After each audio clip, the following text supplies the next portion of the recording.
Selamat pagi.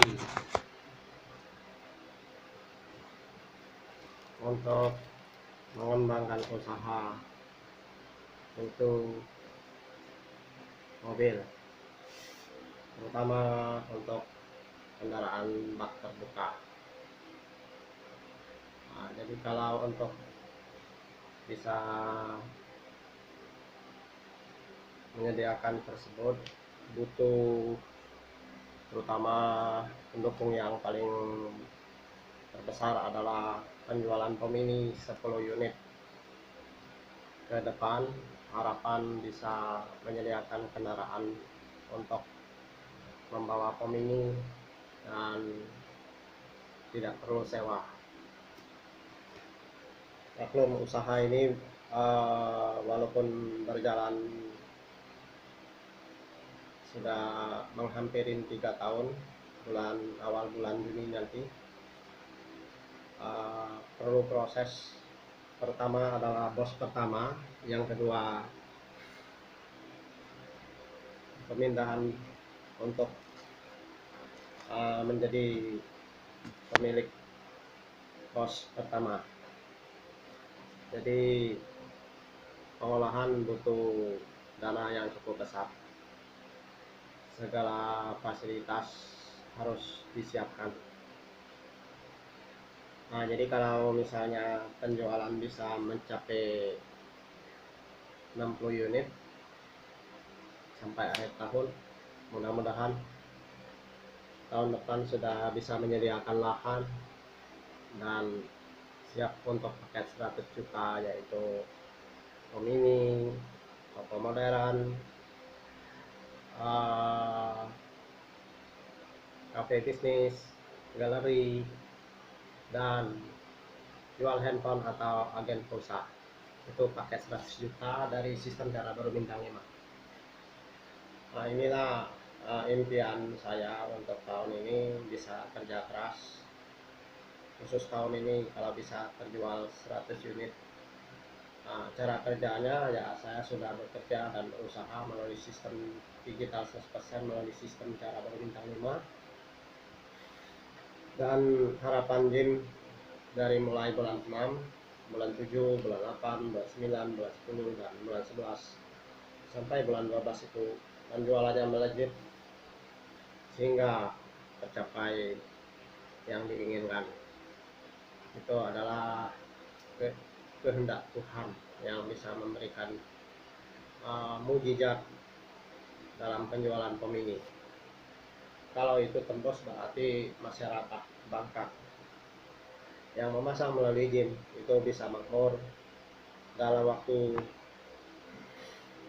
setengah tahun sampai 1 tahun, bisa makmur karena tokonya dipromosikan gratis, serta pengontrolan untuk tontonan di Pomininya juga biasanya di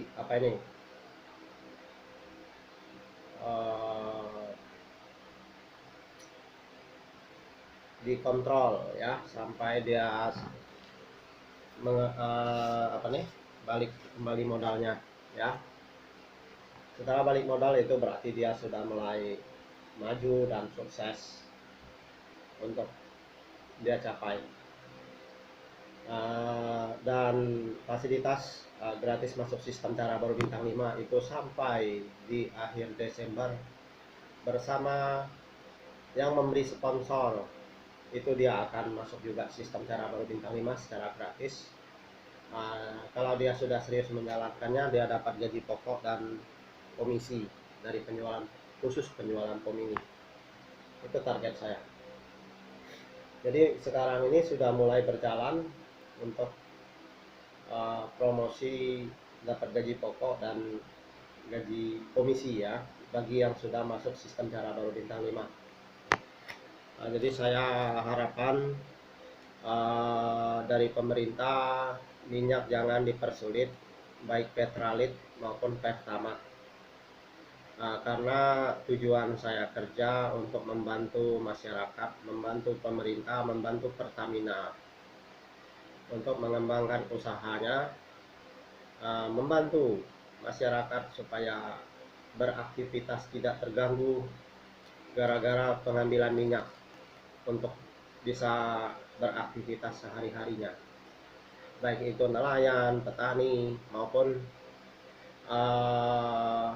tambang timah. Bukan berarti saya mencari kesempatan untuk berpolitik, memperluas relasi atau mendukung masyarakat petani, nelayan dan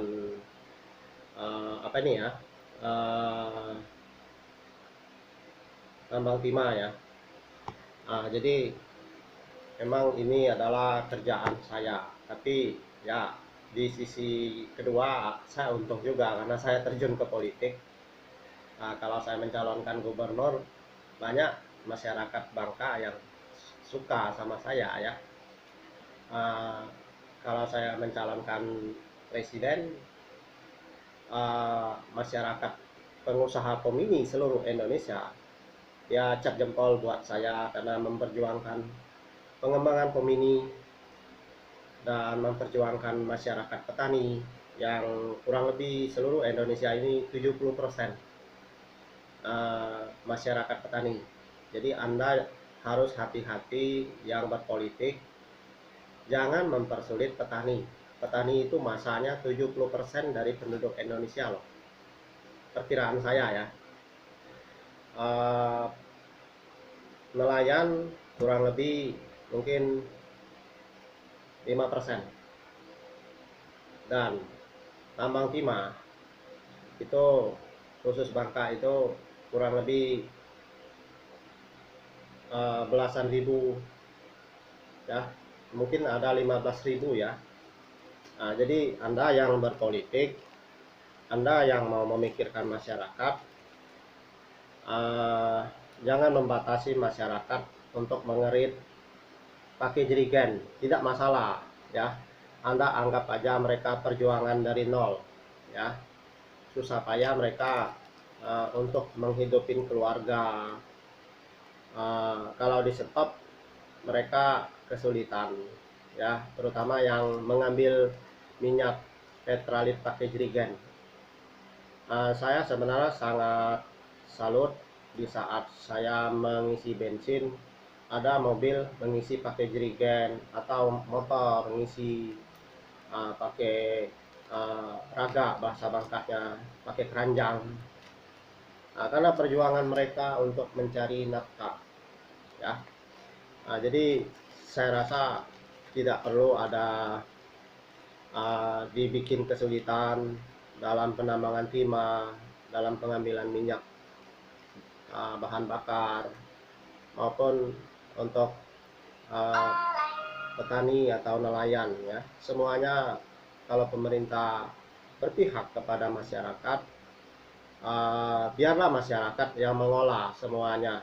Pemerintah hanya mengeluarkan fasilitas. Itu sih masukan saya buat pemerintah yang mengolah Pertamina terutama, karena minyak inilah tumpuan hidup. Jadi kedua, jangan dinaikkan terlalu tinggi. Kalau naik ya 10% bolehlah ya. Kalau itu ekonominya sudah jalan ya, baik di Bangka maupun di seluruh Indonesia.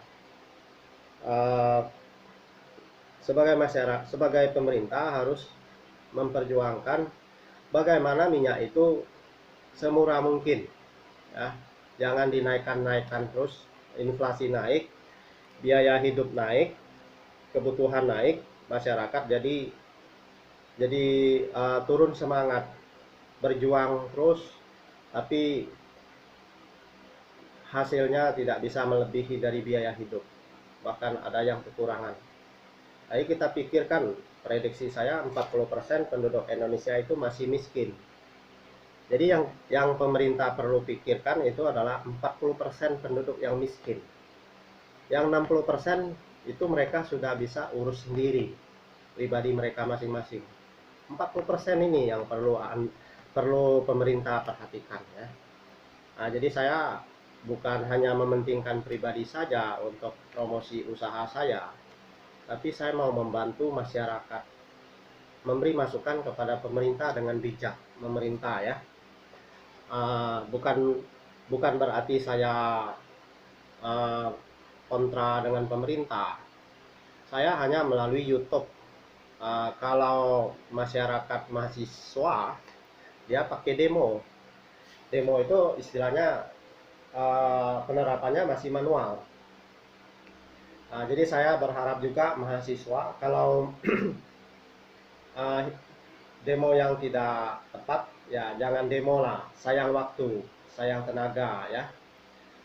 Jadi Anda bikin seperti saya, bikin YouTube pribadi, kasih masukan sama pemerintah. Itu lebih bagus ya menurut saya ya. Demo boleh sekali-sekali kalau misalnya pemerintah tidak menggubris tentang tuntutan masyarakat atau rakyat ya. Boleh sekali-sekali. Tapi demonya dengan tertib ya. Itu masukan buat mahasiswa ya, mahasiswa, buat mahasiswi. Saya salut kalian memperjuangkan untuk rakyat kecil, terutama yang saya lihat ya, karena BBM naik, otomatis biaya hidup naik ya. Itu yang saya lihat ya. Seperti saya saja, karena saya pemain pemini, dalam 1 bulan sekarang ini saya harus punya uang lebih 1 juta untuk pembelian Pertamax dan biaya hidup, kurang lebih tuh, bisa-bisa lebih. Jadi saya harus mencari keuntungan lebih dari 1 juta dalam 1 bulan dari biaya hidup sebelumnya. Jadi pemerintah jangan anggap remeh.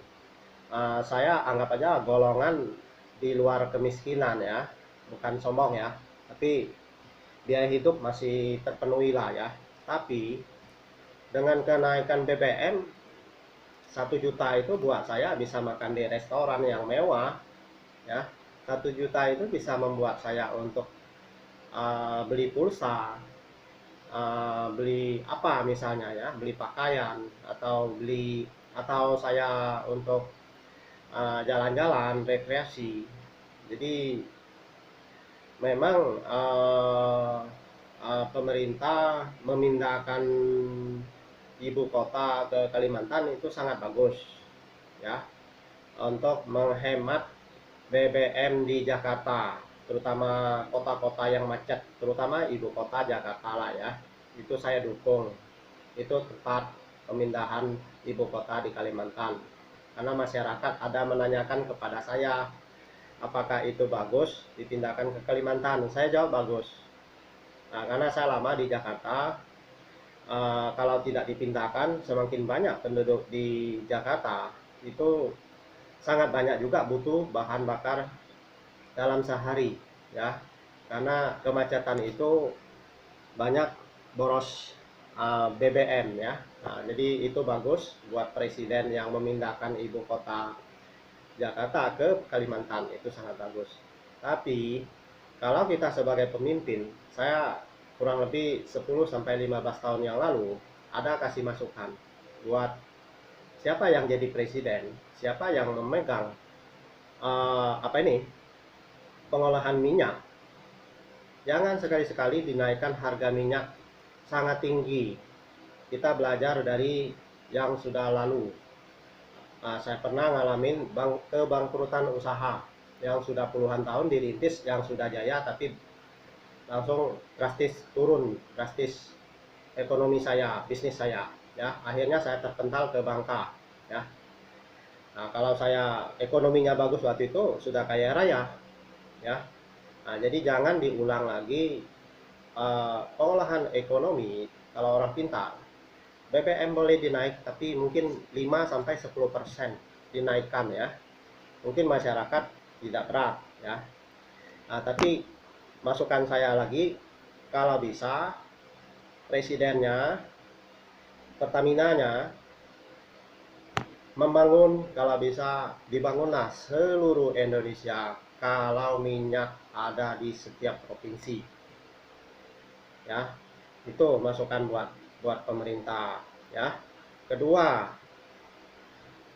kilang minyak Pertamina itu kalau bisa di setiap satu kabupaten ada kilang minyaknya, sehingga mobil untuk pengangkutan minyaknya tidak jauh ya. Jadi itu juga sangat efektif buat perusahaan Pertamina, cara pengolahannya ya.